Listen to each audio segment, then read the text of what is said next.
آج کا دوسرا وظیفہ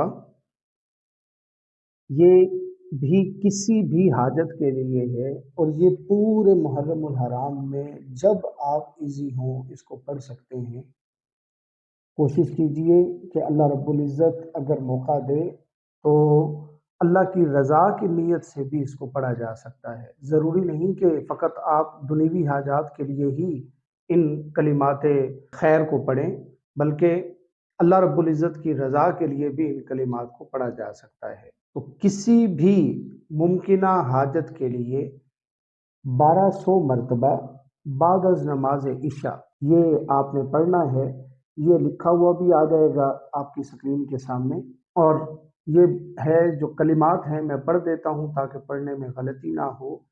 یا بدیع العجائب بالخیر، یا بدیع، یا بدیع العجائب بالخیر، یا بدیع، یا بدیع العجائب بالخیر، یا بدیع 1200 مرتبہ بعد از نماز عشاء پورے محرم میں کسی بھی دن اس کو پڑھ لیجئے۔